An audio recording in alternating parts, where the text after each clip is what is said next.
Hello दोस्तों, कैसे हैं आप सब। हमारी कहानियां देखने के लिए हमारे चैनल को सब्सक्राइब कीजिए और हाँ, बेल आइकॉन पर क्लिक करना मत भूलिएगा। कॉलेज के नोटिस बोर्ड के पास खड़ी संध्या नोटिस पढ़ रही थी। तभी राजन पीछे से आया और उसकी आंखों पर अपने दोनों हाथ रख दिए। संध्या को समझ नहीं आ रहा था कि इस कॉलेज में उसे कौन जानता है, क्योंकि आज तो इस कॉलेज में उसका पहला दिन है। कौन कौन है? गेस करना कौन है। मुझे नहीं पता। स्टूपिड, मैं हूँ राजन। ये कहकर उसने उसकी आंखों से अपना हाथ हटा लिया। संध्या पीछे मुड़ी। उसने उस लड़के को कभी नहीं देखा था। और सबसे बड़ी बात कि संध्या के पीछे मुड़ने के बाद राजन ने जब उसका चेहरा देखा तो वो भी चौंक सा गया। एक्सक्यूज मी, क्या मैं आपको जानती हूँ? संध्या की बात का जवाब राजन ने थोड़ा झिझकते और मुस्कुराते हुए दिया। सॉरी, वो मुझे लगा कि आप मेरी दोस्त नेहा हो। एक्चुअली पीछे से आप बिल्कुल नेहा की तरह लग रही थी। I am really sorry. It's okay. देखिए, मुझे गलत मत समझिएगा, जो भी हुआ कंफ्यूजन में हुआ। अरे बाबा, मैंने कहा ना it's okay. Thanks. By the way, आप कॉलेज में नहीं है क्या? हाँ, कुछ दिनों पहले मेरे पापा का ट्रांसफर यहाँ हुआ है।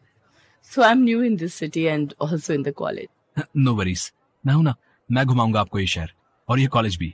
आप? संध्या ने थोड़ा शॉक्ड होकर पूछा। देखिए, आप इस शहर में और इस कॉलेज में नहीं है, और मेरा जन्म तो इसी शहर में हुआ है। इस नाते आप मेरी मेहमान हुई, और हमारे यहाँ मेहमान का दर्जा क्या होता है ये आपको पता ही है ना। राजन की बात पर संध्या ने मुस्कुराते हुए कहा, काफी इंटरेस्टिंग बातें करते हो तुम। मैं लड़का भी बहुत इंटरेस्टिंग हूँ। आप एक बार मुझ में मुझसे दोस्ती करके तो देखिए। ये कहकर राजन ने अपना हाथ संध्या की तरफ बढ़ाया। संध्या ने उसकी तरफ एक बार फिर से मुस्कुराते हुए देखा और कहा, बहुत फास्ट हो तुम। आपको कैसे पता मैं फास्ट बॉलर हूँ? राजन की इस बात पर संध्या उसे घूर कर देखने लगी। तब राजन ने कहा, सॉरी, जस्ट जोकिंग। अपनी पहली मुलाकात में ही राजन ने संध्या के दिल में जगह बना ली थी, और ये जगह बतौर दोस्त की तरह कम, एक प्रेमी की तरह ज्यादा थी। मिलने के एक सप्ताह के अंदर दोनों में प्रेम का इजहार हो गया, और जैसा कि टीनेज में होता है, प्रेम सारी सीमाओं को तोड़ने के लिए तैयार रहता है। उनके साथ भी कुछ ऐसा ही हो रहा था। ओए, इतनी रात को फोन क्यों किया? तेरी याद आ रही थी यार। लेकिन मुझे तो नींद आ रही है। संध्या ने जमाई लेते हुए ये बात कही। उसकी बातों को सुनकर राजन ने हल्के प्यार भरे गुस्से से कहा, ओके, सो जाओ। सॉरी तुम्हें इतनी रात को परेशान किया। ओए, सॉरी की बत्ती बना ले, समझा? इतना ज्यादा भाव मत खाया कर। मैं भी तेरे फोन का वेट कर रही थी। तुम्हें देखने का बहुत मन कर रहा था। तो वीडियो कॉल करना। संध्या ने वीडियो कॉल किया। नाइट ड्रेस में वो बहुत ही खूबसूरत लग रही थी। यार, सरकार को तुम्हें देखने पर टैक्स लगा देना चाहिए, अच्छी कमाई हो जाएगी। गजब की खूबसूरत हो तुम संध्या। ओए, ज्यादा मस्का मत मार यार। सुनना, अपनी कुछ पिक भेजना। ओए, देख तो रहा है ना, फिर पिक की क्या जरूरत है? भाव मत खा और पिक भेज, और हाँ, थोड़े स्पेशल वाले भेजियो। ओए, ये स्पेशल वाला क्या होता है? उसकी बातों को सुनकर राजन मुस्कुराने लगा और बोला, जिसको देख के मैं चार्ज हो जाऊं। खुले बालों में, गोरे गालों में। ये सुनकर संध्या शर्मा गई। कुछ दिनों के बाद की बात है। वो दोनों कॉलेज की कैंटीन में लंच कर रहे थे। तभी राजन ने कहा, संध्या, तू संडे को क्या कर रही है? कुछ खास तो नहीं। पापा घर पर होंगे तो शायद हम लोग बुआ जी के यहाँ चले जाएं। वो क्या है ना, फूफा जी थोड़े बीमार चल रहे हैं। ओए, तू क्या डॉक्टर है जो फूफा जी का इलाज करने जाएगी? क्या बात है, कोई प्लान है क्या तेरा? सुनना, डिस्को चले, एकदम मस्त डिस्को है वो। बोले तो फुल टू आजादी होती है वहाँ। खाओ पियो नाचो गाओ, जो मर्जी है करो। वहाँ सब अपनी उम्र के लोग होते हैं। तू चलना, मजा आएगा। पापा को क्या कहूंगी? कह दियो कि अपने बॉयफ्रेंड के साथ डिस्को जा रही हूँ। राजन, ओए, ये भी मैं बताऊं? कुछ भी बहाना कर लियो, तबीयत खराब का ही बहाना कर लियो। डिस्कोथेक की तेज ध्वनि में सारे लोग एक दूसरे की बाहों में बाहें डाले थिरक रहे थे। ज्यादातर लोगों ने हल्की शराब भी पी रखी थी। संध्या और राजन एक दूसरे में खोए हुए थे। पिएगी क्या तू? अरे नहीं, कुछ हो गया तो? अरे कुछ नहीं होगा, इतने लोगों ने तो पी रखी है। मेरा मतलब था कि तुम नशे में मेरा गलत फायदा तो नहीं उठा लोगे? चल कैंसिल कर पीना, मैंने बेकार ही तुझे यहाँ आने को कहा। तू फूफा जी के यहीं चली जाती तो अच्छा रहता। राजन ने अपनी बात खत्म भी नहीं की थी कि उसने देखा कि संध्या डिस्कोथेक के बार से हाथों में ड्रिंक लिए उसकी तरफ आ रही है। उसे देखकर राजन की आंखों में शैतानी मुस्कान आ गई। तू बहुत प्यार करती है ना मेरे से? शक है क्या? दोनों ने पीना शुरू कर दिया, और पीने का सिलसिला तब तक चलता रहा जब तक उन दोनों ने सुध-बुध नहीं खो दिया। संध्या, मैं तेरे से बहुत प्यार करता हूँ, बहुत बहुत। कितना? जितना बड़ा आसमान है। आसमान? राजन, रात हो गई है क्या? घर चले। ऐसी हालत में घर जाएगी? अरे घर पर कोई नहीं है, पापा और मम्मा फूफा जी के यहाँ से कल शाम को आएंगे। राजन संध्या को लेकर उसके घर चला गया और उस दिन नशे की हालत में उन्होंने सारी सीमाएं लांघ दी। पूरी रात वो दोनों एक दूसरे से प्यार करते रहे और फिर सो गए। अगले दिन के 12 बजे उनकी नींद खुली। बेतरतीब कपड़े और रात की बातों को याद कर संध्या का दिल जोर जोर से धड़कने लगा। यार सब गड़बड़ हो गई, तूने मुझे रोका क्यों नहीं? अब क्या होगा? कुछ नहीं होगा, चिल कर यार। लेकिन इस घटना के 1 महीने के बाद की बात है। संध्या रात को सोने की तैयारी कर रही थी, तभी उसे उल्टी का मन करने लगा। पहले तो उसे लगा कि उसने कुछ उल्टा पुल्टा खा लिया है, इसलिए उसने उल्टी की दवा ले ली। लेकिन जब उसके बाद भी उल्टी नहीं रुकी तो उसका मन घबरा गया। उसने राजन को फोन कर दिया। अरे यार, उल्टी का मतलब प्रेग्नेंट होना ही नहीं होता है, तो भी ना खामखा लोड ले रही है। लेकिन संध्या को उल्टी के साथ चक्कर भी आने लगे। उसने घर में प्रेगनेंसी टेस्ट किया और रिजल्ट देखकर उसके हाथ पांव फूल गए। उसने राजन को फोन किया। राजन, सब खत्म हो गया, सब खत्म हो गया। मैं किसी को मुंह दिखाने की भी लायक नहीं रही। ओए क्या हो गया? I am pregnant. ये वाक्य सुनकर राजन का गला सूख गया। उसे समझ ही नहीं आ रहा था कि वो इस बात पर क्या रिएक्ट करे। मजाक मस्ती में बहुत बड़ा कांड जो हो गया था। सुनना, मैं तुझसे थोड़ी देर में बात करता हूँ, पापा बुला रहे हैं। लेकिन राजन का थोड़ी देर 1 सप्ताह तक नहीं आया। कॉलेज में भी वो संध्या को इग्नोर करने लगा था। संध्या उसे कॉल करती तो वो उसका कॉल काट देता। लेकिन एक दिन उन दोनों का आमना सामना हो गया। क्या बात है राजन, तू मुझे इग्नोर क्यों कर रहा है? नहीं तो मैं भला तुम्हें क्यों इग्नोर करूंगा? इसलिए कि मैं प्रेग्नेंट हो गई हूँ। संध्या देख यार, हंसी मजाक में हम दोनों से भूल हो गई। तू इस बच्चे को गिरा दे, नहीं तो खामखा हम दोनों की और दोनों के परिवारों की इज्जत मिट्टी में मिल जाएगी। यार ये तो बहकने के पहले सोचना चाहिए था ना। गलती हो गई, क्या करूं? सुन, मुझे इन सब से मुक्ति दे यार। मैं अभी कॉलेज में हूँ, पूरा करियर पड़ा है मेरा। मैं इन सब पचड़ों में पड़ूंगा तो करियर की वाट लग जाएगी। पर तू तो मुझसे प्यार करता है ना, बड़ी बड़ी बातें करता था मेरे साथ, अब उनका क्या हुआ? यार प्यार व्यार अपनी जगह है, लेकिन इस मुसीबत में मुझे नहीं पड़ना। ये कहकर राजन वहां से चला गया। संध्या की आंखों में पश्चाताप के आंसू थे। कॉलेज के प्यार ने उसे कहीं का नहीं छोड़ा था, लेकिन वो राजन को माफ नहीं कर सकती थी। उसने जिस तरह से उससे पीछा छुड़ाया था, उस बात से उसके दिल पर गहरी चोट लगी थी। उसने तय कर लिया कि वो उस बच्चे को जन्म देगी और पूरी दुनिया को बताएगी कि ये गलती सिर्फ उसकी नहीं थी, उन दोनों की थी।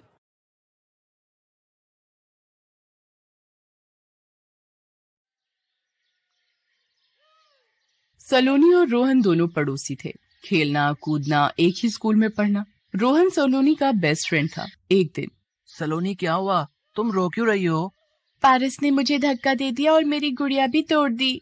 पारस, तूने सलोनी को धक्का कैसे दिया? तेरी हिम्मत कैसे हुई? रोहन और पारस में हाथापाई हो गई और तभी पारस के पापा आ गए। लड़के, छोड़ दे मेरे बेटे को। आज के बाद सलोनी की आंख में एक भी आंसू दिखा ना। तुम छोटे गरीब घर के लोग ऐसे ही गुंडागर्दी करके हमारे जैसे शरीफ लोगों के बच्चों पर दबाव बनाते हो। क्या हुआ मिस्टर मुकेश? अरे सलोनी और पारस दोनों बच्चे आपस में खेल रहे थे, दोनों में किसी बात पर लड़ाई हुई और ये गुंडा बच्चा मेरे बेटे को मारने लगा। पापा, पारस ने मुझे धक्का दिया था, रोहन की कोई गलती नहीं है। सलोनी, तुम्हें कितनी बार मना किया है, इन छोटे गरीब लोगों के मुंह मत लगा करो, पर तुम मेरी मानो तब ना। रमेश जी, आप अपने बेटे को संभाल कर रखो, इसे समझा दो कि मेरी बेटी से दूर रहा करे। पापा, रोहन मेरा बेस्ट फ्रेंड है, मैं उसी के साथ खेलूंगी।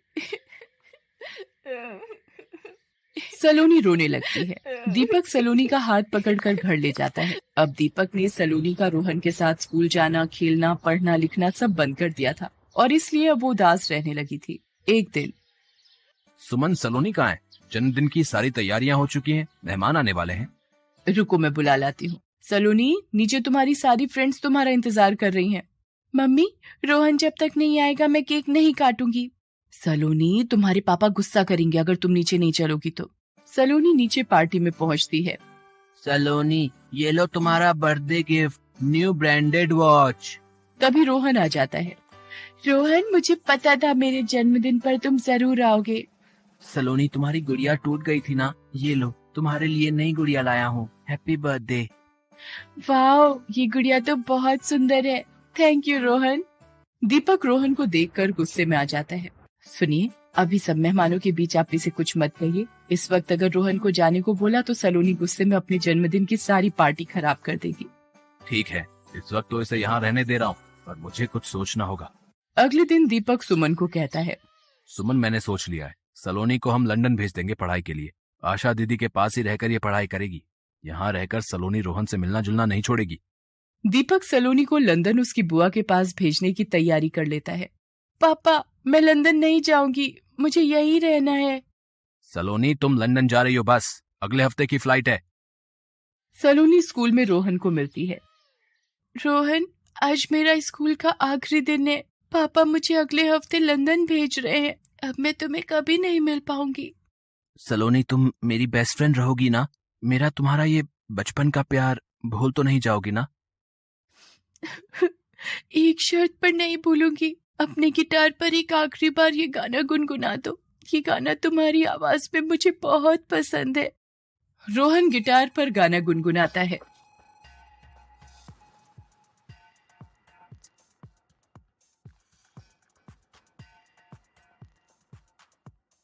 जाने मेरी जाने मन बचपन का प्यार मेरा भूल नहीं जाना रे।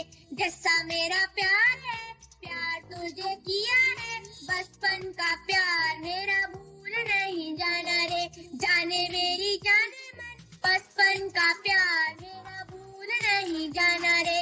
जैसा मेरा प्यार है प्यार तुझे किया है। बचपन का प्यार मेरा भूल नहीं जाना रे। भूल नहीं जाना रे। भूल नहीं जाना रे। रोहन, ये गाना हमेशा मुझे तुम्हारी याद दिलाएगा। सलोनी लंदन पढ़ने चली जाती है। रोहन सलोनी को बहुत याद करता था। धीरे धीरे वक्त बीत जाता है और जिंदगी 12 साल आगे चली जाती है। रोहन पढ़ाई के बाद अपने पिता रमेश का गैराज का काम संभालने लगा। एक दिन, सुना जरा, ये मेरी गाड़ी रास्ते में रुक गई, जरा देखो इसे। जी अभी देखता हूँ। यहाँ तो पहले रमेश बैठा करता था ना? जी वो मेरे पापा हैं। आप दीपक अंकल हो ना? मैं रोहन। अच्छा हाँ, पहचाना पहचाना। और तुम लोगों ने वो कॉलोनी छोड़ दी थी ना? क्या कर रहे हो आजकल? अंकल बस अभी कॉलेज पास किया है और अब ये बाबा का गैराज संभालता हूँ। ये लो 500 रुपए गाड़ी ठीक करने के। अंकल इस काम के 200 रुपए ही बनते हैं। कोई नहीं, टिप समझ कर रख लो, वैसे भी कोई इतनी बड़ी टिप नहीं देता होगा। नहीं अंकल, मैं सिर्फ अपनी मेहनत के ही पैसे लेता हूँ। ये आपके बाकी के 300 रुपए। दीपक आज भी रोहन से नफरत करता था और अपने पैसे पर घमंड करता था। रोहन गैराज पर होता है तभी उसका दोस्त अनिल आ जाता है। रोहन, ये देख यार, तेरा गाया हुआ गाना सोशल मीडिया पर कितने लोगों की पसंद बन गया है। अनिल, तूने वो गाना सोशल मीडिया पर कब डाल दिया? अरे वो उस दिन तू गिटार पर गुनगुना रहा था ना, मैंने तेरा वीडियो बनाकर डाल दिया था।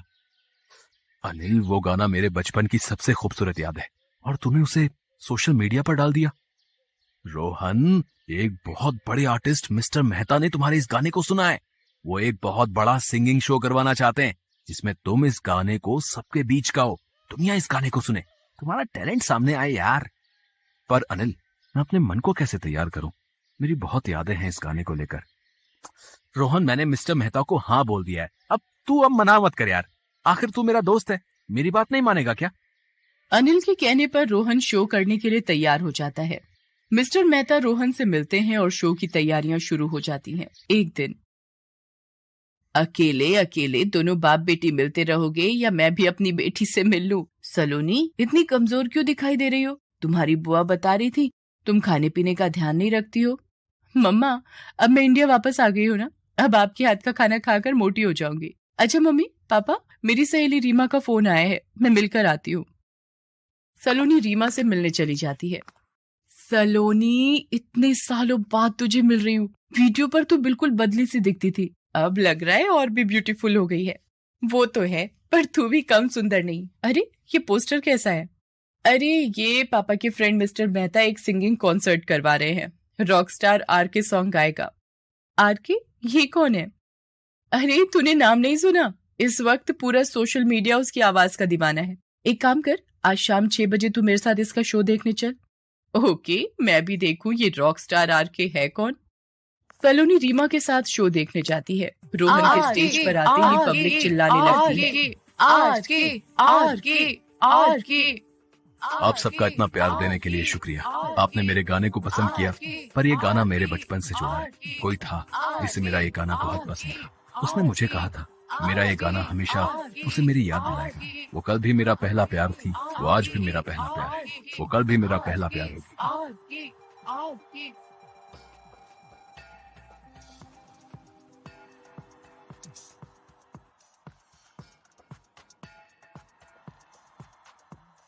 जाने मेरी जाने मन, बचपन का प्यार मेरा भूल नहीं जाना रे। सच्चा मेरा प्यार है, जान तुझे किया है।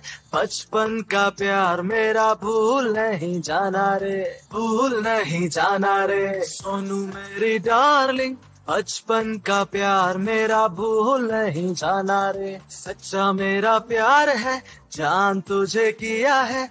बचपन का प्यार मेरा भूल नहीं जाना रे, भूल नहीं जाना रे। रोहन गाना गाते हुए रोने लगता है। उसकी आंखें भर आती हैं, उसकी आवाज रुक जाती है। तभी सलोनी गाने की लाइन को पूरा करती है और सबके बीच स्टेज पर जाती है। रोहन और सलोनी गले लग जाते हैं और साथ में ये गाना सभी के बीच गाते हैं। जाने मन, बचपन का प्यार मेरा भूल नहीं जाना रे। ये प्रोग्राम टीवी पर सलोनी का पिता दीपक देख लेता है। सलोनी और रोहन एक दूसरे से मिलकर बहुत खुश होते हैं और रोहन सलोनी को घर छोड़ देता है। तभी सलोनी, मैंने तुम्हें इसी दिन के लिए लंदन भेजा था ताकि तुम रोहन से दूर रहो, पर आज जो मैंने देखा उसके बाद अब मैं तुम्हारी शादी तय कर रहा हूँ। पापा, मैं रोहन से प्यार करती हूँ और उसी से शादी करूंगी। रोहन मेरे बचपन का प्यार है। सलोनी कमरे में जाकर रोहन को फोन मिलाती है। रोहन, एक बार फिर मैं तुमसे दूर नहीं होना चाहती। पापा मेरी शादी कहीं और कर देंगे, इसलिए मैं खुद को खत्म कर रही हूँ। नहीं सलोनी, तुम ऐसा कुछ मत करना, मैं आ रहा हूँ। सलोनी अपने हाथ की नस काट लेती है। रोहन भागता हुआ दीपक के घर आता है। मेरी बच्ची, ये तूने क्या कर दिया? सलोनी, मैं तुम्हें कुछ नहीं होने दूंगा। रोहन सलोनी को हॉस्पिटल ले जाता है। बहुत खून बह चुका है, हालत नाजुक है, हम कोशिश कर रहे हैं। अब आपकी कोई मनमानी नहीं चलेगी। मेरी बच्ची को अगर कुछ हो गया, मैं आपको कभी माफ नहीं करूंगी। रोहन बेटा, मेरी सलोनी को सिर्फ तुम बचा सकते हो, उसे बचा लो बेटा। सलोनी, आंखें खोलो, देखो मैं तुम्हारे सामने खड़ा हूं, तुम ऐसे रूठ नहीं सकती। सलोनी, मुझे माफ कर दे मेरी बच्ची, उठ जा। सलोनी अपनी आंखें खोलती है। रोहन को सामने देखकर वो खुश हो जाती है। रोहन बेटा, सलोनी के बचपन का प्यार तुम ही हो। तुमसे ज्यादा सच्चा प्यार सलोनी को कोई नहीं कर सकता। रोहन और सलोनी का बचपन का प्यार सच्चा था, ये उन दोनों ने साबित कर दिया था।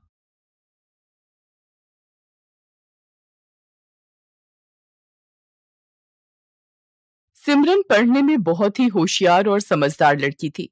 वो बचपन से ही क्लास में अव्वल आती थी। स्कूल में सभी सिमरन की बहुत तारीफ करते थे।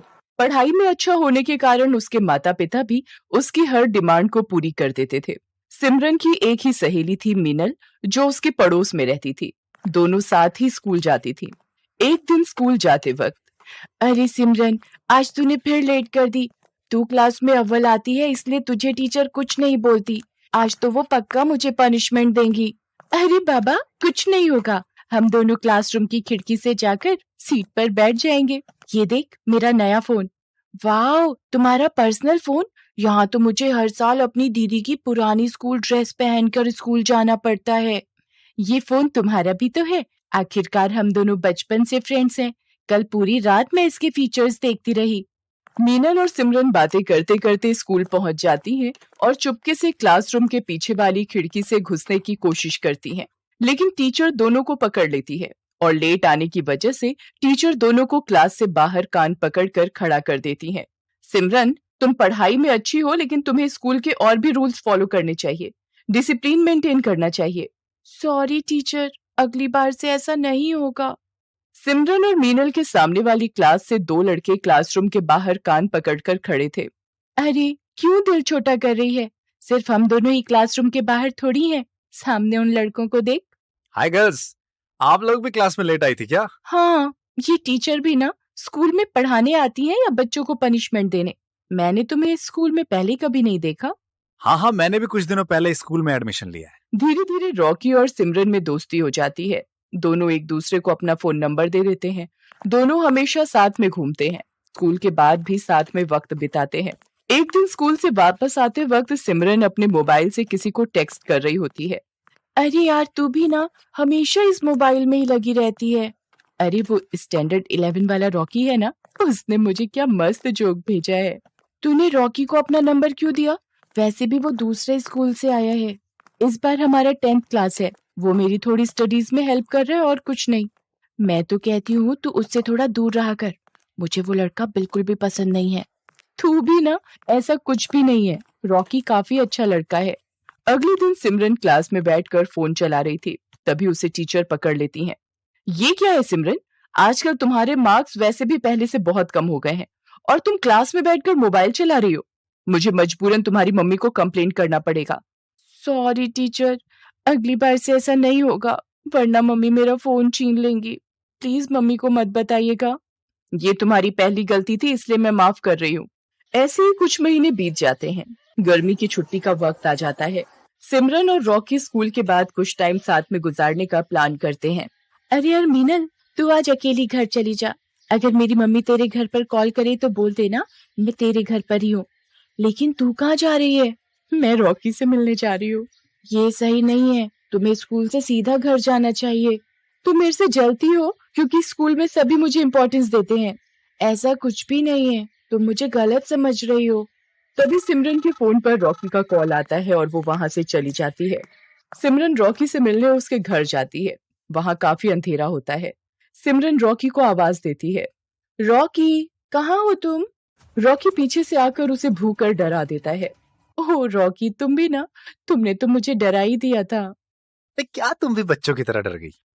रॉकी और सिमरन साथ में पिज्जा खाते हैं और खूब सारी बातें करते हैं और एक पिक्चर देखते हैं। कल से गर्मी की छुट्टी हो जाएंगी, हम लोग 2 महीने तक नहीं मिल पाएंगे। इससे पहले मैं तुम्हें कुछ बताना चाहता हूँ। हाँ बोलो, क्या बताना है तुम्हें?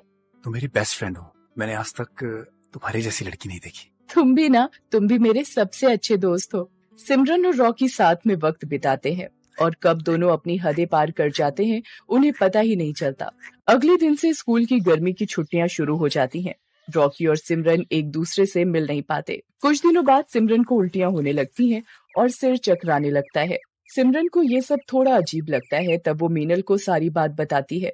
क्या किया सिमरन तूने? मुझे माफ कर दे, मैंने तेरे मना करने के बाद भी रॉकी के साथ वक्त बिताया। तू चिंता मत कर, कल से स्कूल खुल रहा है, तू पहले रॉकी से जाकर बात कर। अगले दिन सिमरन जाकर रॉकी से बात करती है, उसे सारी बात बताती है। तुम्हें याद है उस दिन हम तुम्हारे घर पर मिले थे, हमारे बीच?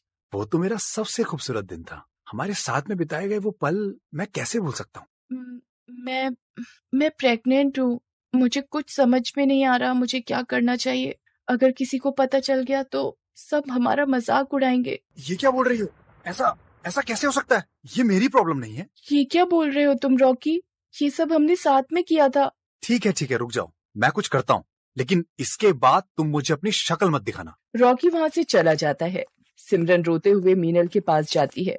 क्या हुआ, तुम रो क्यों रही हो? रॉकी मेरी शक्ल भी नहीं देखना चाहता है। वो मुझसे नफरत करने लगा है। मुझे पता था वो लड़का कुछ ऐसा ही करेगा। मुझे उस पर बिल्कुल भी भरोसा नहीं था। मुझे लगता है हमें किसी बड़े की मदद लेनी चाहिए। नहीं, ये बात किसी को नहीं बताना, वरना सब मुझ पर हंसेंगे। अगले दिन रॉकी सिमरन को एक गोली लाकर देता है। ये लो, ये गोली खा लेना, इसके बाद इस परेशानी से हमें छुटकारा मिल जाएगा। लेकिन रॉकी, इससे कुछ प्रॉब्लम तो नहीं होगी ना?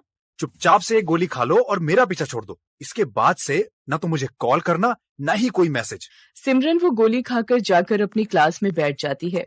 तभी वो चक्कर खाकर गिर जाती है। तुझे क्या हो गया सिमरन? आंखें खोलो। इसके मुंह पर पानी छिड़कने के बाद भी इसे होश नहीं आ रहा है। लगता है कोई सीरियस इशू है। टीचर, मैं आपको कुछ बताना चाहती हूँ, प्लीज आप किसी को मत बताइएगा। मैं तुम्हारी टीचर हूँ, तुम लोगों को सही राह दिखाना मेरा काम है।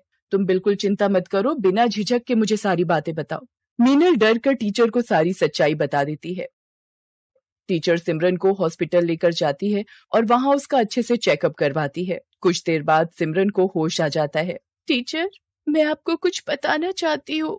मेरी तबीयत खराब होने के पीछे कुछ और वजह है। मुझे मीनल ने सब बता दिया है। इस उम्र में बच्चे नादानी करते हैं, लेकिन तुमने जो किया है वो छोटी बात नहीं है। इससे तुम्हारी पूरी जिंदगी बर्बाद हो सकती थी। मुझे अपने किए पर बहुत अफसोस है।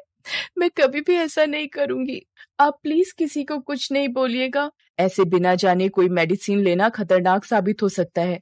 तुम्हें किसी बड़े से एडवाइस लेनी चाहिए थी। मुझे माफ कर दो मिस। मैं बहुत घबरा गई थी, लेकिन तुम्हारे साथ जिसने ये किया है मैं उसे सजा दिलवा कर रहूंगी। टीचर रॉकी को स्कूल से सस्पेंड करवा देती है और उसके फाइनल एग्जाम देने पर भी रोक लग जाती है।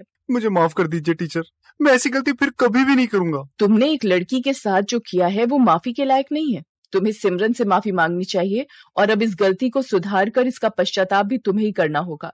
मुझे माफ कर दो सिमरन, मुझसे बहुत बड़ी भूल हो गई है। मैं घबरा गया था। मैं तुम्हें प्रॉब्लम में छोड़ के चला गया। टीचर सिमरन को लेकर उसके माता पिता के पास जाती है।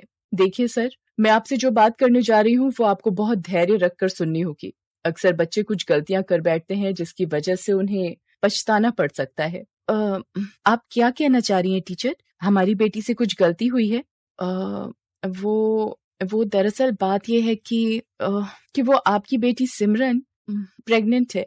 ये सब करने स्कूल जाती हो तुम? मैं तुम्हारी खाल उतार दूंगा बेशरम लड़की। रुक जाइए सर, अब ऐसे समय में आपको इन बच्चों का साथ देना होगा, वरना ये जिंदगी भर खुद को माफ नहीं कर पाएगी और ये नादानी में कोई गलत कदम ना उठा ले। टीचर बड़ी समझदारी से सारी बात सिमरन के मम्मी पापा को समझाती है। अब हमें क्या करना चाहिए? इसकी तो जिंदगी बर्बाद हो जाएगी। अभी सिमर बहुत छोटी है, इसके सामने पूरी जिंदगी पड़ी है। हमें इस बच्चे का मिसकैरेज करवा देना चाहिए। मैंने डॉक्टर से बात की है, इसमें कोई भी दिक्कत नहीं होगी। फिर सिमरन की फैमिली और टीचर मिलकर उस बच्चे का मिसकैरेज करवा देते हैं। थोड़ी दिनों बाद सिमरन बिल्कुल ठीक हो जाती है। सिमरन के मम्मी पापा भी उसकी गलती के लिए उसे माफ कर देते हैं। अब सिमरन और मीनल की फिर से गहरी दोस्ती हो जाती है। सिमरन मीनल से अपने बुरे बर्ताव के लिए माफी मांगती है।